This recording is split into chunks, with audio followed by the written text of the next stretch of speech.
La DNL, la Direction nationale du livre, est heureuse de s'associer avec l'Institut français d'Haïti et de Paris pour ce projet baptisé 100 titres pour Haïti. Et il faut dire que c'est une occasion en or que nous avons et de faire bouger le marché du livre haïtien.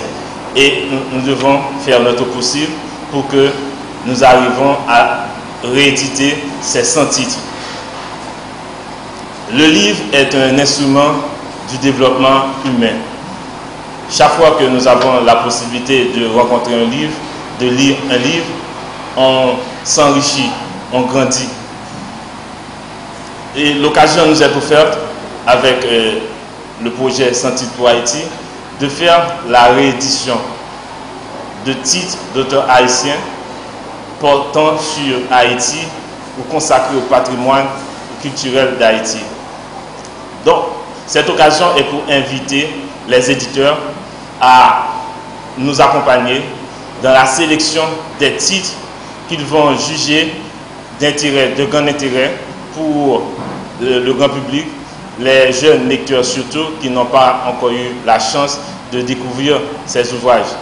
Donc, l'appel est lancé aux éditeurs de participer, de faire les propositions à l'Institut et à la Direction nationale du livre pour le choix des titres qui vont être publiés. Dons de livres. Il y a plein d'organismes dans le monde qui font des dons de livres. C'est-à-dire que c'est des livres dont veulent se débarrasser les bibliothèques ou des individus et ensuite qui sont mis dans des bateaux et distribués à des organismes dans les pays sous-développés. Évidemment, moi je ne vais pas cracher dessus.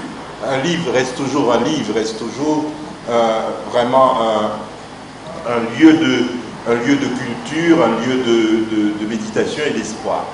Donc, mais on s'est dit que l'idée c'était pas de déverser sur Haïti après le séisme des tonnes et des tonnes de livres.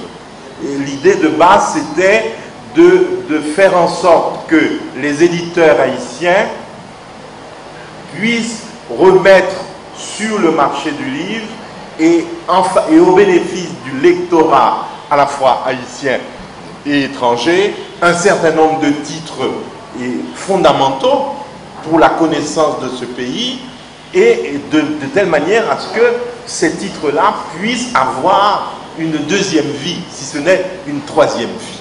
Donc d'où l'idée donc de choisir à l'intérieur du patrimoine intellectuel haïtien des 2 derniers siècles, vraiment les titres qui n'étaient pas disponibles sur le marché et qui étaient des titres fondamentaux pour la connaissance de ce pays.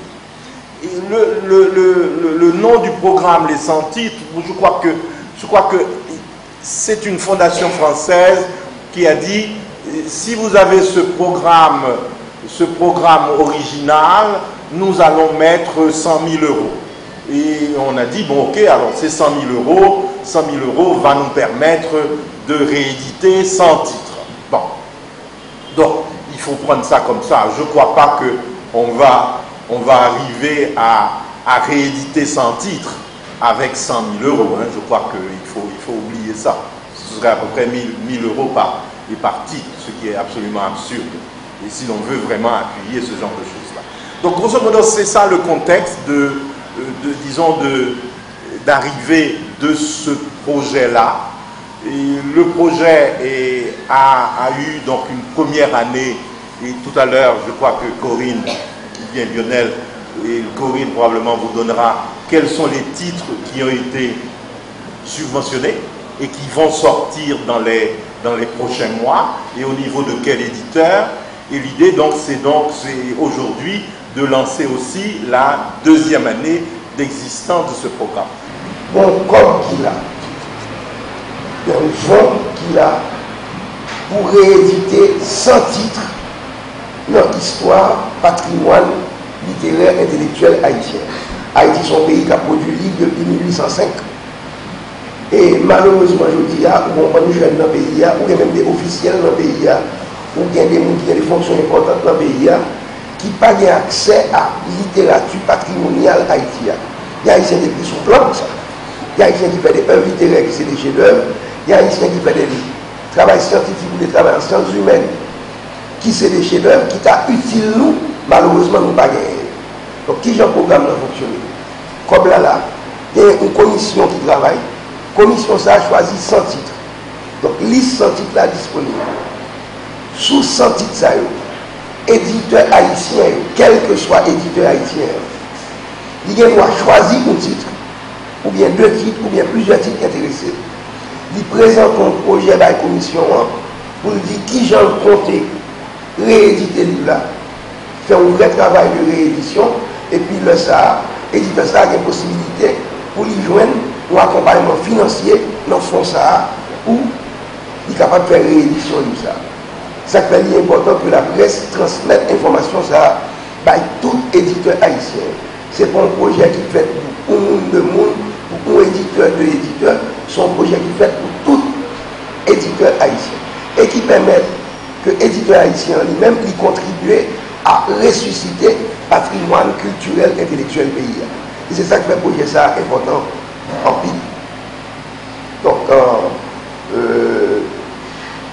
l'autre, nous n'avons pas des informations techniques qui j'ai pour nous contacter le projet, qui j'ai pour nous présenter le projet, et si nous avons un projet, mais ça qui est important pour la presse fait qu'on est, c'est qu'encore une fois, on croit qu'il a, pour éditeurs haïtiens qui sont intéressés pour un travail sérieux, de rééditer des livres importants dans l'histoire culturelle du pays, capable de présenter un projet et éventuellement joindre comme ça, si la commission approuve le projet, pour capable de rééditer des livres qui intéressent et les livres ça, c'est des livres vraiment que la commission fait un bon travail, c'est des livres extrêmement importants dans l'histoire intellectuelle du pays. La première commission s'est réunie pour l'édition 2011 en novembre 2011 et en fait on a soutenu l'édition de 9 ouvrages sur au total de 29 titres qui ont été présentés.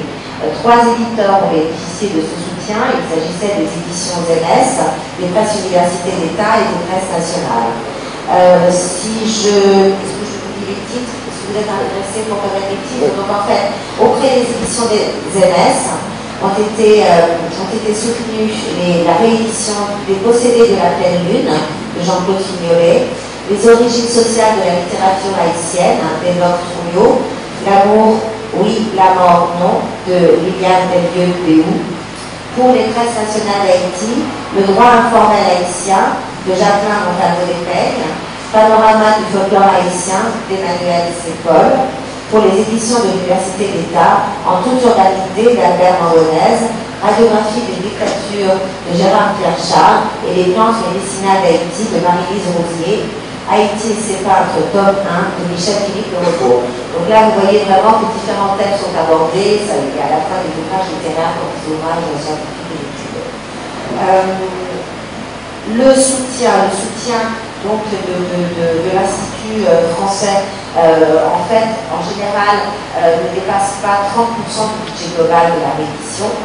Donc, ce qui est très important, pourquoi il nous a demandé de venir aujourd'hui, c'est que l'appel à projet est lancé pour l'édition 2012.